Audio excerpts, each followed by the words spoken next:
The Killzone series was touted as PlayStation's answer to Halo when it burst onto the scene in 2004, developed by newcomer studio Guerrilla Games. It didn't quite live up to those lofty expectations and received a number of mediocre reviews.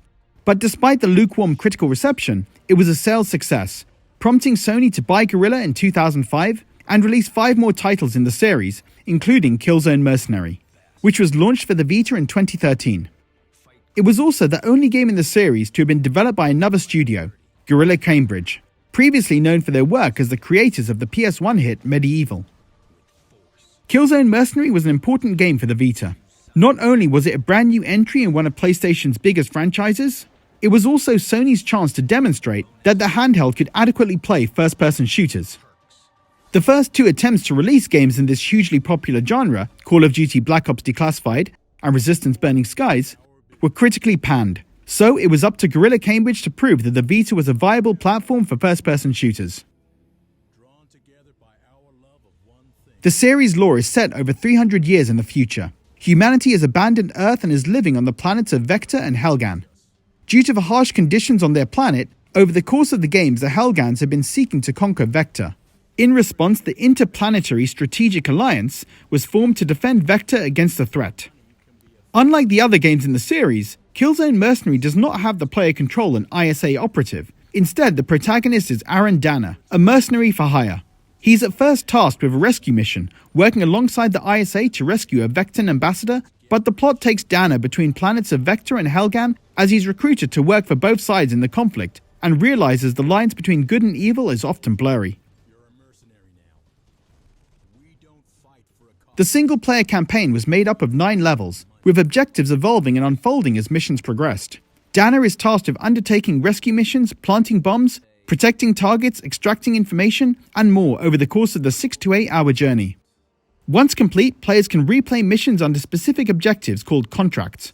Covert contracts focus on completing the levels without being spotted by an enemy. Precision required levels to be completed quickly while also meeting specific conditions, for example getting a certain number of headshots. Lastly, demolition is all about killing enemies in different ways and causing destruction in the environments. These modes tested the player's skills and added replayability to the game.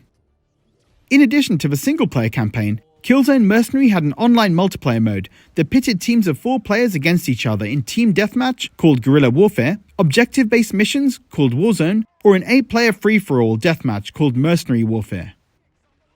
At release, there were 6 maps available, with 2 more added over time as free downloadable content.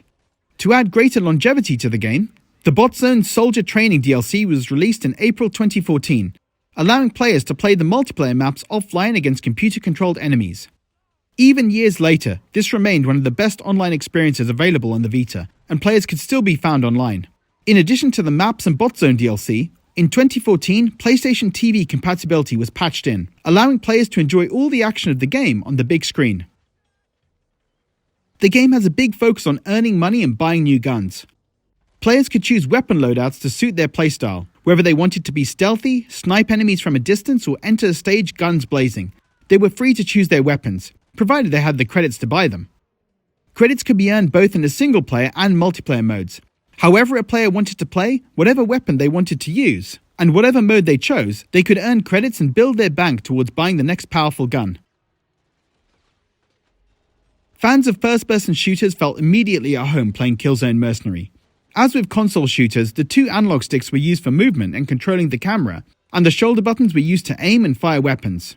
Killzone had always been known for its gritty action, and Killzone Mercenary was no exception. Players could use up-close melee attacks to kill enemies, including stabbing them or snapping their necks. This was made more tactile by the use of the Vita's touchscreen to swipe in directions to mirror stabs of a knife or punches. Reviews were generally positive, with the game achieving a Metacritic score of 78%.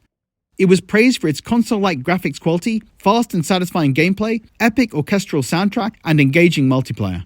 Most negative comments targeted the length of the single-player campaign, and while this was fair criticism, the additional single-player contracts mode and online multiplayer matches could entertain players for dozens of additional hours. Killzone Mercenary was the only Vita game to be released by Guerrilla Cambridge. They went on to develop Riggs Mechanized Combat League for PSVR next.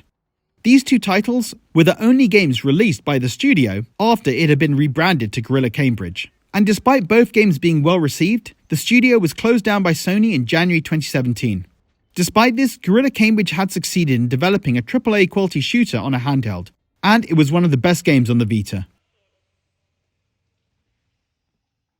Let me know guys in the comments, did you play Killzone Mercenary on the Vita?